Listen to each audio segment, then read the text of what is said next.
Hello, everyone, and welcome back to Locked On Flames. It sounds as if the Flames and Johnny's extension talks have heated up, and he will be a Calgary Flame for quite some time. And of course, thank you all so much for tuning into another episode of Locked On Flames. As always, I'm your host, Jess Belmosto, and I appreciate you tuning in and making Locked On Flames your first listen of the day. We are free 99 wherever you get your podcasts and on YouTube as well. And I greatly appreciate you tuning in. And today, the rumors have heated up. And that is all because the assistant general manager, Greg Conroy, who was a big help in getting Johnny to sign out of college, confirmed that an extension is a done deal. Pump the brakes, though, real quick. Why has this not been all over my timeline? I have not seen this really anywhere outside of this tiny Flames circle. And I'm kind of disappointed in that because I thought that so many people wanted him on their team. You think that they'd be a little bit more bummed out about him, not hitting the market. Can't relate. Okay, on to the next. Johnny as a Flame long term is so attractive, and it is such a great just piece to this team that it really looks as if they can keep the ball rolling as long as he's here. And I'm not saying that he is, the sole factor why this team is doing so well, but he is, a key component. And he has 44 assists this season, and he's currently sitting at 20 goals. He's averaging, 1.31 points per game. Okay, so he is absolutely tearing it up every night, night after night. It is more uncommon for him to not have a point than it is for him to have a point. It's, you know what I'm saying. But he is just turned into an entirely rejuvenated player after Jeff Ward finally came to his senses. And Daryl Sutter. My God, I don't know why I said Jeff Ward. Well, Jeff Ward kept him down on the second line all season and never really thought to put him on the top line, but instead had Dylan Dubé and Milan Lucic up there when Johnny Gaudreau was right there. But Daryl Sutter finally said, copy paste you up to that top line, and everything has really worked out for Johnny and this team as a whole. I think that it's just fantastic. And if we could have that long term, that would be beautiful. That would be fantastic. I think that is the ultimate goal for the team. And I think it's the ultimate goal to kind of keep the players that they have now in place, the true impact players, because that's how success works. You build momentum, you build chemistry. And if the Flames can use that $27 million in projected cap space wisely and effectively, they can get it done. I have no doubt in my mind that they can basically keep this team intact, even though they have to sign Johnny, Matthew Tkachuk, Oliver Kylington, and Andrew Mangiapane.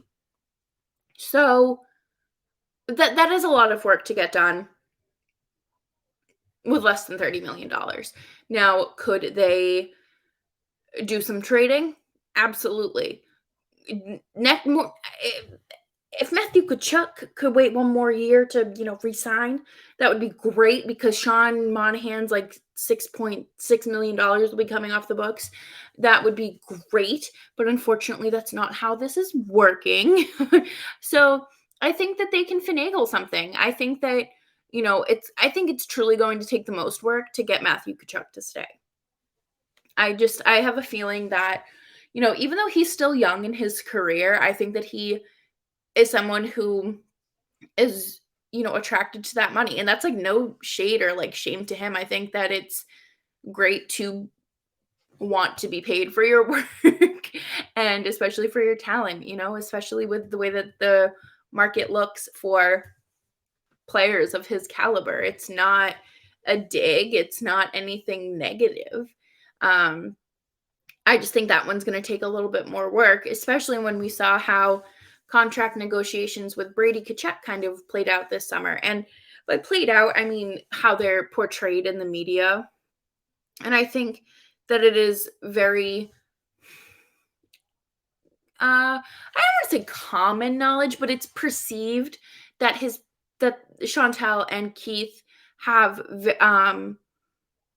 quite the hands-on approach when it comes to their children and their children's hockey careers. Chantal was out in Calgary a few weeks ago and not a few weeks ago, it was last week, and she's watching Matthew play, which I think is so sweet. But I just think that it's fairly obvious that it's supposed to be perceived that their mom and dad have hands in the pot and truly have say. And, that's fine. I think that that's good, but like you also have an agent for a reason, and you're an adult and you should negotiate how you want. Obviously, listen, I couldn't do this. I couldn't do it. I can't even barter with people at the flea market, let alone a multi-million-dollar contract situation, which is why I decided against going to law school, because I knew litigation would not be my strong suit. And I said, we're just going to stick to PR. And at some point, if you want to go back to school and get your master's, you can do that. But we're law school pipe dream once again. But, I think this isn't like a dig at Matthew Tkachuk. This is not like, I would want my parents in support of me and helping me along the way as well, because the agent's pushing for this because he gets a cut of it. Mom and dad want what's best for you, and that's great. But if we can start planting seeds and being like, Matthew, Johnny is staying, Lindholm is staying, keep this line together, so the fans don't have a mental breakdown, but also so you get paid and you can have a chance at winning the Stanley Cup. I think that this season has been such a success for this team, and especially I think it truly depends on the playoff run as well. But I think that Tkachuk could stay if the playoff run is great. But that's a whole nother episode that we will get into. But I want to see that top line stay together, and I think that Johnny's domino falling, allegedly, supposedly falling right now, or in the works, is a step in the right direction. And I think that it's a testament to just how much Johnny believes in this team. And you know what I believe in? Delicious protein bars. Built Bar is a delicious tasting protein bar that is perfect for anyone who is on the go like me at all times. I have my bag packed for when I hit the train station this weekend to go down to New Jersey to watch the Riveters play. And I have 2 Built Bars packed for my 4-hour train ride, because I like snacks that fill me up, but that also curb every craving I have. And I love me some chocolate, and Built Bars are covered in 100% chocolate and come in a variety of flavors that everyone needs to try. Truly everyone needs to try. And they also have these marshmallow puffs that are delicious. They come in a few different flavors, and they they are packed with protein. I don't understand how something so good that tastes like it's supposed to be bad for you is actually so good for you. It's mind-blowing to me. But you can head on over to built.com today and use promo code LOCKED15 for 15% off of your next order at built.com. Thank you so much for sticking around, Locked On Flames. We greatly appreciate it here, and you can follow me on Twitter at JessBelmosto. So let's keep this conversation rolling, shall we? Re-signing a long-term deal would be so good for the Flames, but it would also really help Gaudreau. I think it's fairly obvious that it keeps the window wide open. just when you think like, oh, they traded their captain, Sean Monahan's on the decline, Matthew Tkachuk, his temper is just so bad. And Johnny, he just wants to head back east. This team will fall apart when it's time for everyone to hit free agency. Wrong. It blows this window wide open because this team is competitive for the first time in forever. And at a competitive level that I don't think Flames fans have seen in quite some time. I mean, I've said it a million times, but this team gives me 2019, like Bruins 2019, like underdog vibes. Okay? Just truly competitive and gritty and so talented, and there's so much talent here that can take them to the championship. And I think that with Johnny here long term, it also it makes the team more attractive because you have Johnny, Blake Coleman, Tyler Toffoli, Jacob Markstrom, Chris Tanev. I don't think Milan Lucic's contract ever expires, but like you have a good group of players here that really make the team look like it's worth coming to. I feel like that's the best way to word it. It's a competitive team. There are so many names on this roster that are attractive, and just the top talent will roll in the same way that Blake Coleman and Tyler Toffoli came rolling in. And I think that Johnny is someone who, again, this is all assumption based, but Johnny seems like someone who would take a team friendly deal in order to maximize the cap space, in order to make sure that other players are brought back.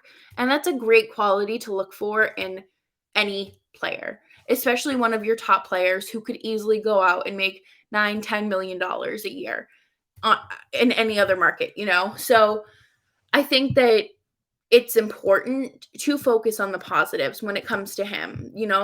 He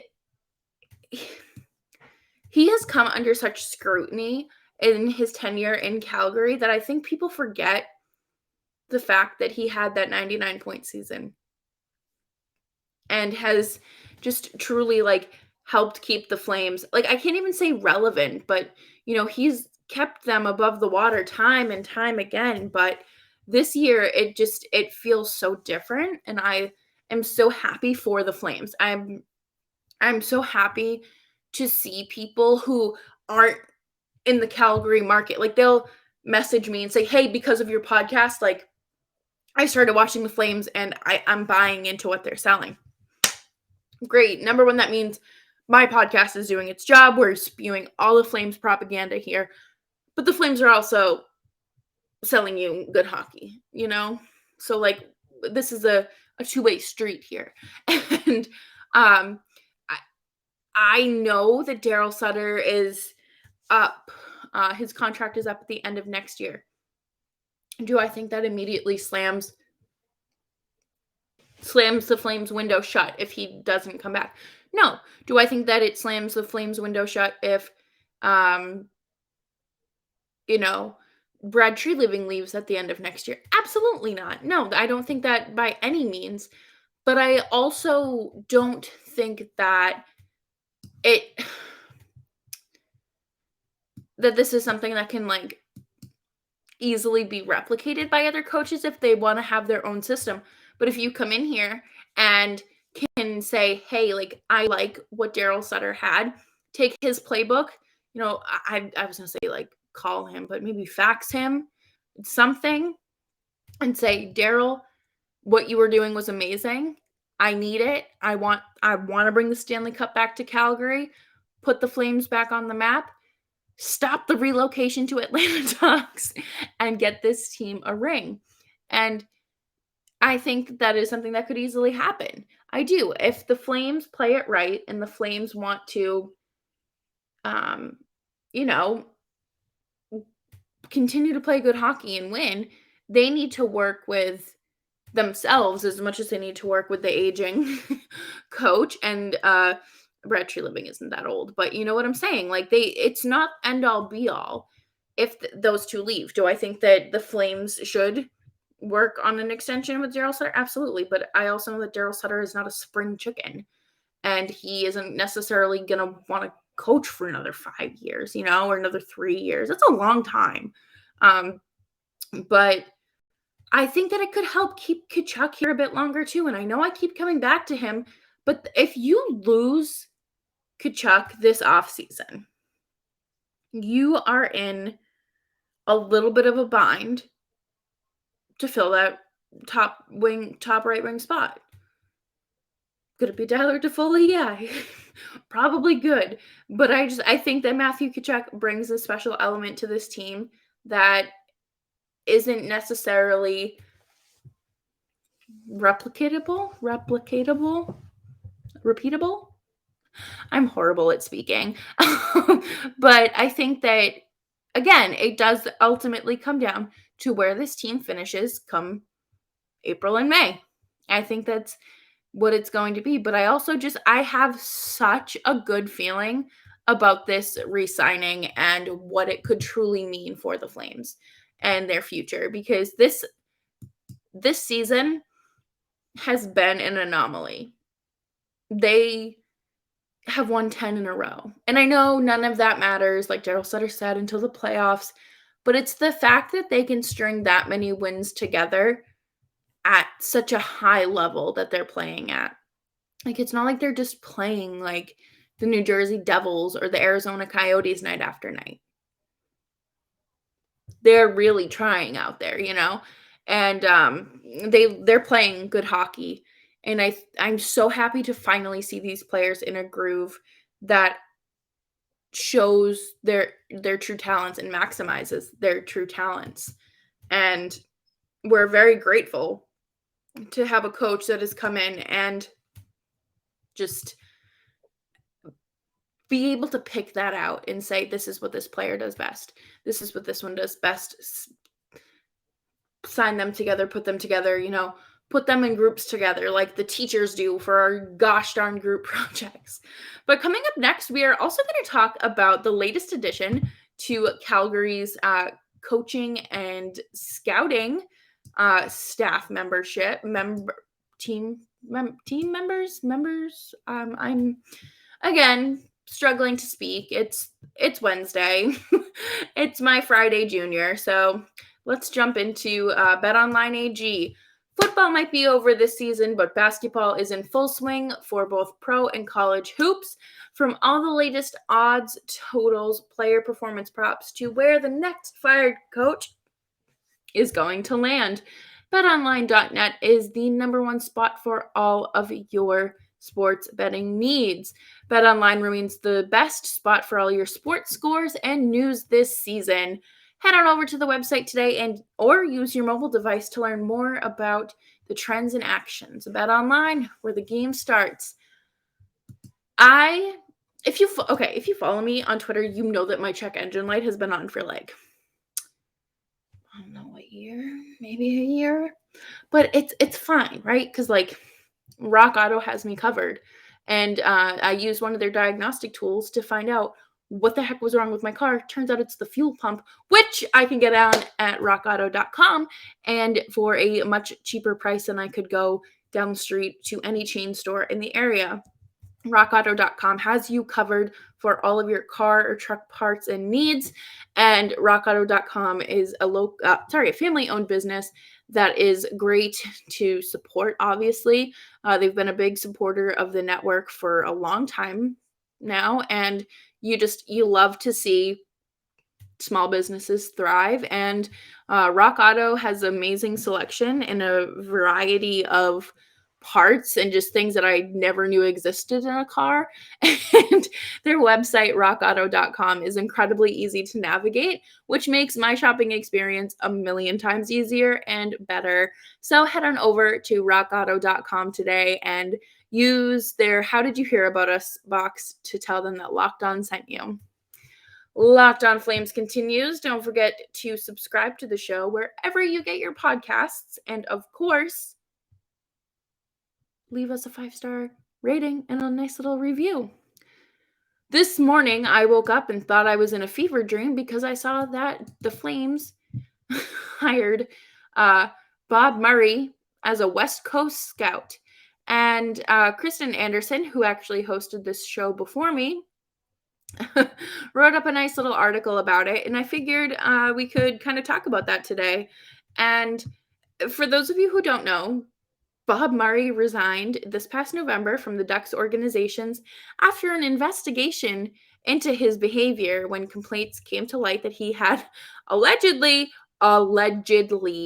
verbally abused team employees. Yeah, so this is the kind of guy you want to bring into the Flames organization right now, right? Right when things are going really good, this is the kind of person you want. At the time, Murray was accountable for his behavior and apologized publicly, noting that he planned to focus his attention on where it should be, improving my life for the betterment of my family and friends. Okay, that's fantastic. He is a 67-year-old man, so he's, an older guy who's been around hockey for quite some time. And Brad Treliving has a lot of positive things to say about him and says that he is worthy of a second chance, which, I mean, obviously, like, yes, of course. Especially, it appears that he has completed some substance abuse treatment programs and, I'm sure has gotten some counseling along the way to hopefully um, uh, change that behavior. I know that, no one stays the same version of themselves. We're always growing. And he took accountability. He, held himself accountable and made steps to better himself and put himself in a position where he can, uh, you know, be better, be a better person. I just, with the state of things around hockey, especially in the last year and a half that we've seen with Chicago and the Bill Peters situation and with Mike Babcock, and just, it feels like every team. It's hard for me to want to go into this and be like, heck yeah, he's changed. He's a changed guy. There are so many exciting parts to this, and it'll be like it is a big catch or a big get for the Flames. Like, this is like, I'm not gonna deny that. I think that having a former general manager here who was good with the Ducks for a while, that's important, especially when it comes to scouting. But it just oh my god. And then Treliving says, "We all make mistakes, and I know Bob's character, and it's important to give those people an opportunity. When you say a guy's gone through this, when you see a guy's gone through this, I wanted to help him." So this is like that is important, like, obviously it is unfortunate for the people who did kind of fall victim to his verbal harassment in the workplace. Um I I've been there. It's not very fun to be the punching bag of a boss who does not like you or is just going through it themselves. But I also really want to note that this isn't behavior that can be tolerated. Like, obviously people get second chances, people get third and fourth chances. This is the NHL, for God's sakes. Like, we've seen it a million times. And I hope for Murray's sake that he has changed and that he has reached a point where he is healthier and where he is in a position to really give hockey his all again, and where he can be respectful. That's it. Like, all you have to do, show up to work and be respectful. And there are a lot of, outlying factors that play into that. And I hope that he has taken care of himself, because this isn't a joke. This is someone's health and whatnot. But I hope that, he took advantage of the substance abuse program that he was in and has learned some great tools that will help him in his time of need. Like, we're all human beings. I can tell you right now, I color when things get, a little rough. and I journal. And this is just a reminder that like mental health is just as important as your physical health. And um, my DMs are always open if you have, if you need someone to talk to. But um, I hope that this is the best. I wish nothing but the best for Bob Murray, because it no one is immune from substance abuse disorders or mental health or mental illnesses or really anything. And um it appears that he's going to be still hanging out in the Anaheim area. He'll be near Stockton, so he'll be kind of based out of there, it appears. And Kristen Anderson says Treliving threw him a lifeline in a relatively stress-free role at least stress-free compared to a general manager's position. It's easy to kick someone when they're down. It's harder to help when they're down, which is 100% true, because, it is very difficult to um, be able to help someone and to thoroughly be able to, you know, help someone who wants the help, because not everyone wants the help. But for Murray to be back on his feet after, 5 months, November, December, January, February, 3 months. Okay, can't do math here. 3 months and completing, that program. And I think that Treliving did a great thing and helped him out. And, he's not uprooting him. They say in the first year of sobriety that you shouldn't have too many like life changes, right? And so I think that Treliving's really helping him out by having him, stay in the Anaheim area, and he can still work. Like, his role is specifically like West Coast scouting. So it sounds like this is a position that was truly made for him. And I think that that's great, and um, speaks to Treliving's character and his generosity. And I don't think that he would take a chance on this if he truly didn't think that Bob Murray was capable of it. So, I think that like he said, it's very easy to kick a dog when they're down. And I I want to believe that this is a good decision. I want to believe that Bob Murray will not throw chairs at people, will stop verbally abusing employees and people in general. And now that they have the anonymous reporting line within the NHL and like jobs within the NHL and throughout, I'm sure, the AHL as well, um, I'm sure people will speak up, because that's what launched the initial investigation back late last year. So, we'll have to see what Bob Murray has to say, what he has to do. Could this be um, a step in the right direction for him? Because people really liked him. I think, I don't want to say no one had a bad thing to say about him, because obviously they did, but he was perceived pretty well by the fans for a long time. And um, I feel for the guy, and I hope that everything keeps trending positively in the right direction for him. So best wishes to him in his new role. Can't wait to see where that leads him. And I don't know, maybe we can figure something out where we have him on the show. So that'd be pretty neat. But thank you all so much for tuning into today's episode of Locked On Flames. As always, I'm your host, Jess Belmosto. You can find Locked On Flames wherever you get your podcasts, and of course for free on YouTube, free 99 to subscribe, leave a review, a quick little rating, whatever your heart desires. And you can follow me on Twitter at Jess Belmosto. And I will catch you next time. Bye-bye.